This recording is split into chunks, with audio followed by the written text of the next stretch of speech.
First of all, why slab? There has been recent public and community health issues around and concerns about the sound management and the sound implementation of transboundary movements of slabs.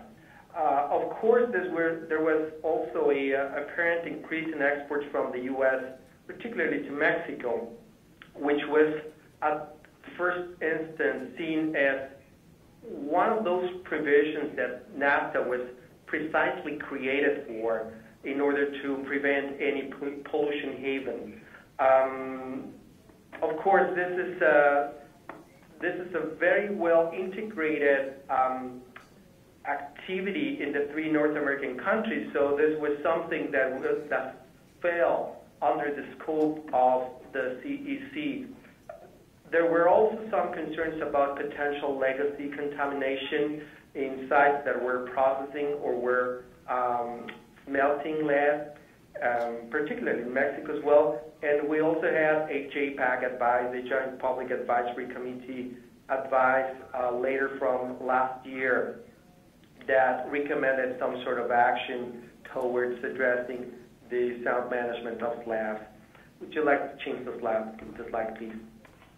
This concern was basically retaken in different media, such as the New York Times at the international level, particularly in the U.S., but also in the national media. There were also some reports from OK International, Organizational Knowledge International, and Fronteras Comunes, an NGO working in Mexico, that led to point at the fact that there might be some health and environmental issues to look at in terms of the sound management and transboundary movement of slabs. Do you like to change the slide? So the Secretariat initiated a process that's known to be as an Article 13 report that fell within the scope of activities that the operational plan of the CEC entailed or comprised for 2011 and 2012. This process included a multi-stakeholder consultation, including stakeholders from the government, the industry, very important and significant players in the industry in North America, some NGOs, as I have mentioned, and this also included a series of visits to smelting facilities in Canada, the U.S., and Mexico as well.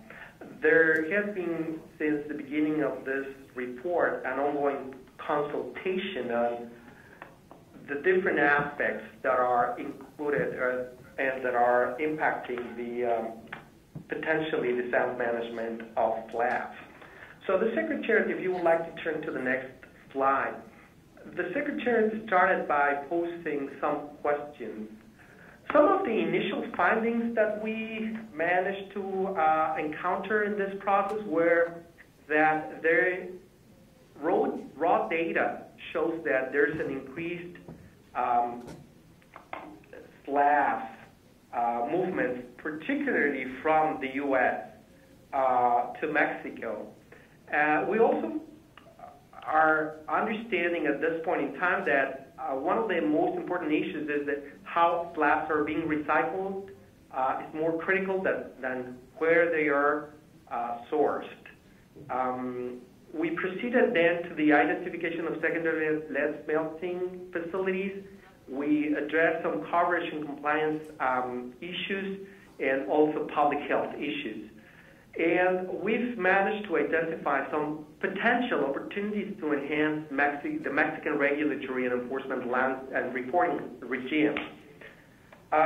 Would you like to turn to the next slide? This slide, and I don't know if you're looking at the same one that I'm looking at right now, talks about the U.S. exports of slabs in the last 10 years that show, a significant increase in the number of slabs being exported from the U.S. to either Canada or Mexico.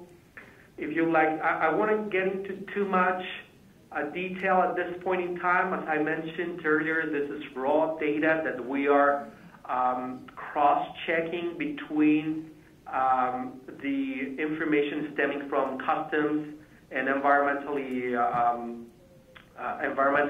agencies in the 3 countries. So we have not completed that process in this, as I mentioned, this raw data. Would you like to turn to the next slide? I guess this is the most important section of the presentation for this audience. And I was attentive to some of the discussions in the earlier panel. And I would like to tell you that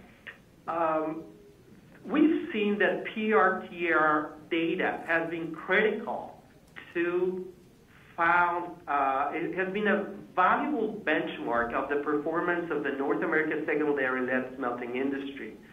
And this approach has allowed us to identify secondary lead smelting facilities and analyze as well their reported performance at a subcontinental level. The analysis of PRTR data has been very useful to pinpoint significant gaps in the regulatory and compliance assurance regime, notably in Mexico. And in this regard, I would like to thank our Mexican officials. I know some of them are participating today at the conference. Their help has been great to outline some potential issues that we would like to potentially address in the process of completing this report. But at this point in time, and if you could turn to the next slide, is we've managed to found some inconsistent information on secondary lead smelting facilities. This has to do with also with the process that we've undertaken to gather data, particularly from competent authorities, particularly in Mexico. Some of this data shows that information is not consistent across the board.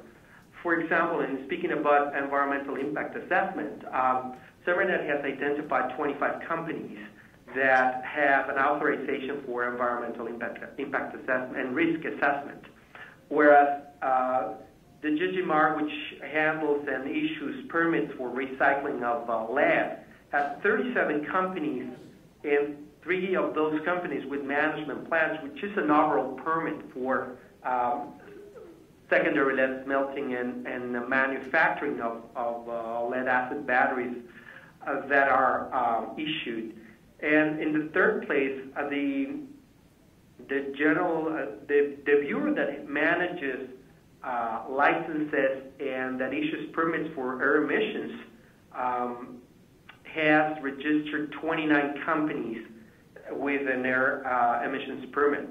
So information is not consistent across the board. PRTR data, as I mentioned, has been very useful to have a common, a bottom line, a baseline of companies that we can look at. And the next slide speaks a bit about this information, particularly in the case of environmental impact assessment. I won't devote too much time to that. But if you look at the facilities, and this is the next slide, the facilities of secondary lead smelting in Mexico, and I hope you're looking at the map there. I don't know if you're looking at it right now, but the facilities is particularly based in northern and the center of Mexico, and we cannot find facilities in the southern east part of Mexico. So, as I was mentioning, with the information stemming from PRTR, we've identified 5 facilities in Canada, 16 facilities in the U.S., and 25 facilities in Mexico. Now, out of these 25 facilities, for preliminary 2010 PRTR data and before, we've noticed that this data is not publicly available for 12 facilities for lead, air emissions of lead. And this information was consulted in September of 2012. So, as I was mentioning, this has given us a landscape view of the information that's available for the public out there, and it has also helped us to pinpoint some very interesting gaps in the disparity between standards in this industry compared to the U.S. In ambient air stack emissions, specific sector emissions, some differences in companies that, even though develop or undertake the same process, are not subject to the same kind of regulations because they recycle or they smelt lead, and that depends on the legal issuance of their permits and their authorizations to operate between the different authorities across the board.